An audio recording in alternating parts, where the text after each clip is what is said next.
I want to shout out all of the organizers and activists that have been involved in that effort to get, 700,000 plus signatures submitted.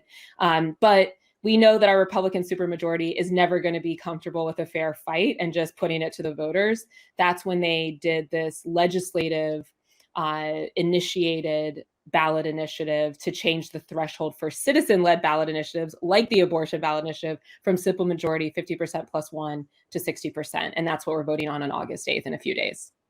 Yeah. And you know what? The thing that really freaks me out when they do this is I know just statistically that people generally vote yes on initiatives and amendments. They do. Yes always gets more votes than no. It's almost like one of those like knee-jerk reactions. And most people, first of all, don't read it. And of the people that do, a lot of them don't understand it. And then there's usually double negatives. And it's made so that people vote for it without understanding it. Yeah, that's right. On purpose. The writing's appealing. And this concerns me because they're the ones putting it forward. So it's always scary when it's the proactive vote and you have to have people vote no. Because it's a lot easier to get people out to vote for something than to get them to out and vote against it. So it's definitely, you're definitely in the harder part of it. But what does it look like in terms of people being receptive? Yeah, I think you're right that it is hard to get people to vote against. And, these issue votes are always so confusing. It's very intimidating for voters because they don't really feel like they know what's going on. So it's just like, yeah, how bad could it be? Somebody important decided to put this up to a vote, right? But, and they have been promoting some arguments here that are intentionally tricky. One of the most prominent ones that have been part of the GOP talking points on this is that, well, at the federal level to change our constitution, we have, at least 60%. Why wouldn't we have the same standard for our state constitution? And, there recently was a debate, which I know we spent a lot of time criticizing media, but I have to shout out some of our corporate-owned Nexstar media for putting on what was a very substantive 54-minute debate that broke down that argument and pointing out rightly from a former newspaper editor that, hey, state constitutions actually are not the same as the federal constitution. And state constitutions are meant to be living documents. They're meant to be policy documents.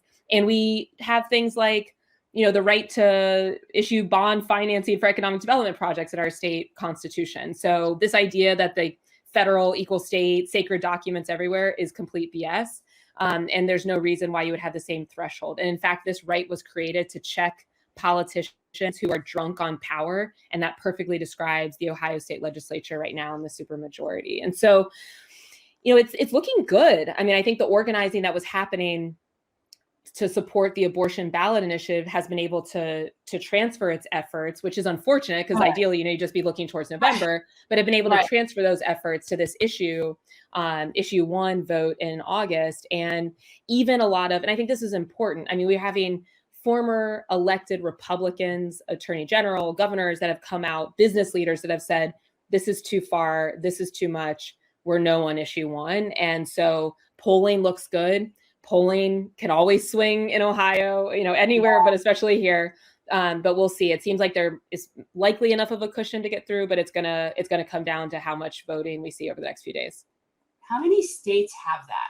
Because I know we do. I'm wondering if because I should have looked it up, but I didn't even think obviously Florida is not the pinnacle bastion of democracy, but I'm sure we're not the only state where the legislature has preemptively put something like that into place. I don't know. I don't know how many states have it. You're having the raised threshold? Yes, because we do. We're 60% here. Yeah. I mean, my sense is there are a lot of states, and this has come up in some of the discussions, that don't have the citizen-led ballot initiative at all. Yes. So I don't know what the breakdown is, of those that do, what how the thresholds vary. I'm not sure. But, this one in Ohio, we have had for over 100 years. And, you guys know, I spent a lot of my, day job, professional life on anti-monopoly issues. When this right was created, it was during this trust busting time, big oil, all of these big companies, big bankers, and this idea from the populace that, hey, this isn't working for us. These politicians are bought and sold out to these giants. We need to fight back. and we're living through a similar period right now. And so, there's nothing that's happening in Ohio with the levels of corruption we're seeing in the state legislature that would suggest that this is a good moment to take away this century-old right that we've had to check politicians' power. Speaking with Morgan Harper, what can you tell us about billionaire Richard Uihlein from Illinois? Oh, so he's not even from Ohio. No. So this is sort of like the Dr. Oz effect we have going on here. Okay. Yeah, I mean, I do think that makes it even more ridiculous that this guy, I never heard of this guy before, because why would I know a billionaire in Illinois unless he's donated to my campaign, which is unlikely to happen, right? That's actually the big difference between the GOP and the Democrats. And the Democratic Party, as we're going to actually be talking about later on, like the Sam Bankman-Frieds of the world, they want to be in the public eye. A lot of the GOP mega donors, they don't even want you to know. You don't know who they are. Right. Yeah. Yeah. They're not creating the foundations that are funding different organizations, all that. Picture of this guy. I like to know of which I don't know what he looks like. All right, we're going to have to pull it up. But yeah, so what's his story? Well, again, I mean, I'm not sure of the details of this guy, but all I know is that he has donated like $4 million to this effort to support the yes vote on issue 1 of the 4.8 million or so that's been raised overall. And this is another tricky talking point that the GOP has been advancing on this is, hey, look, they love the both sides-ism of it all. Oh, there's good old Uihlein. Great. Yeah. So, but basically, he's a holy roller type, and he wants you to be able to ban abortion, but can't you just mind your own business in your own state? Or is it somehow he has some sort of financial incentive or profiting out of whatever's going on in Ohio? Uihlein is an Illinois shipping supplies magnate with a history of donations to anti-abortion groups, of course. Yeah, I think it's the ideological. Yeah. And there are some big stakes here. I mean, we haven't had a lot of wins in Ohio for people on the side of freedom, democracy, And so if the abortion ballot initiative is successful, if issue 1 is successful, that starts to really create some momentum that could potentially change the political winds here. And the GOP has been so successful at using the abortion issue as the driver of their political power that if that comes down, that's a real threat to the system overall, I'd say. Morgan, we had 2 of the top Democratic elected officials in Florida, Anna Eskamani, you may have heard of. I love her. Yeah. And Ashley Gant in Miami. One of the things that I've always felt, because I have a lot of progressive and libertarian views, but the thing about abortion, this particular issue is so nonsensical from my perspective because it's about half of men that think women shouldn't be able to have the right to choose. It is so much more significantly higher on the men's side. It's like 3 out of 4, 4 out of 5 women believe in the right to choose. It's like 50-50 with men that they don't believe it. I'm like when men get crapped on by women, I can't defend it. You know what's interesting? You always say that, but like to me, and this is, and I don't know how you feel about this, Morgan. Like, yeah, the men that are that, it's like, but you know what? They're men, right? Like I figure they're obtuse, they don't understand what they're talking about, and they have no concept, so it kind of makes sense that they just are ignorant. For me, it's worse when it's women. When there is a special place in hell, and I don't mean next to where my office is going to be. Go find your own spot. There's a special place in hell for women that want to subject other women to oppressive, like misogynistic, patriarchal crap, which is what this is. And I am not one of those people that's into all that, but this is absurd.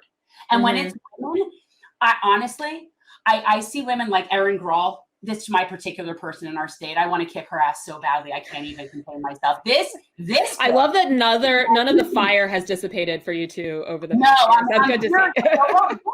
This is the bill that was trying to push that put through the parental consent laws on abortion here, which is someone who represented underage women seeking a judicial exemption to be able to get abortions. I know that doesn't work.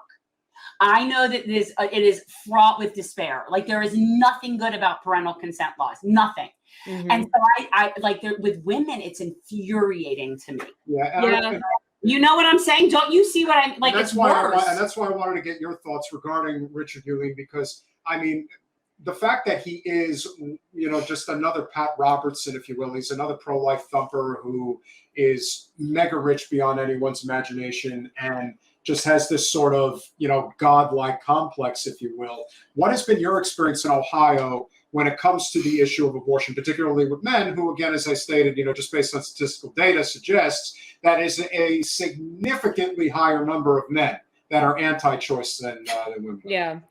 Yeah, I've spent a lot of time talking to a lot of people of all different backgrounds on this issue, and especially in the Senate campaign, because that was one of the issues that I was running on, which was distinguishing from my opponent in the Democratic Party based on his past voting record, and certainly we knew was something that was going to become increasingly important after Roe v. Wade, as many thought would go down. So for a lot of the men that I speak to here, I do think there's this idea that life is sacred. If they're fathers, I've had these conversations with guys where, oh, well, it's just, I can't imagine after, going through what I've gone through to have a child that anyone would want to compromise that. And it's so beautiful and all of this, without really knowing the details of what women's healthcare can look like and consist of, and how many different things can go wrong, and when you might need different types of care. And so, not to say that men are ill-informed, but I do think that there's a much more limited understanding of what we're talking about when we say reproductive healthcare. And that's probably driving some of the differences in the level of support. Whereas for women, I think one, there's just, like you're saying, Jen, just this reflexive, like, F you telling me what I'm going to do, right? You know what we do, and you're yeah. These are people who need to have their asses kicked. Yeah, and, I talked to women. I actually recently had coffee with a woman I went to elementary school with who is very, very Catholic. And she was sharing with me her own personal journey over the last 30 years on this issue. And it really changed for her. She was ardently anti-choice. And she had several complicated pregnancies and had to really go through her whole process of understanding for herself the broad range of, what reproductive healthcare could mean, that she could lose her life if she wasn't willing to have what is technically considered to be, an abortion, and that she could never go back, and she would never feel comfortable telling any other woman, what she should be doing in that situation. So, I always try to approach it, except for maybe, I will admit that, on a street corner in a wealthy suburb in Columbus where someone was going around those signatures and a woman said, oh, for the abortion ballot initiative, hell no. And I'm like, I'm going to strangle you. I have my weak moments, but generally speaking, I try to approach people with understanding, empathy. Everybody's coming at this issue differently, and really breaking down what we're talking when we are talking about reproductive health care. Thanks for watching. If you want to support our mission to transform politics into service, please like this video, subscribe, follow us on social media, and consider joining our Patreon, where you'll get early access to our interviews as well as other exclusive content. Links are in the description. Peace out.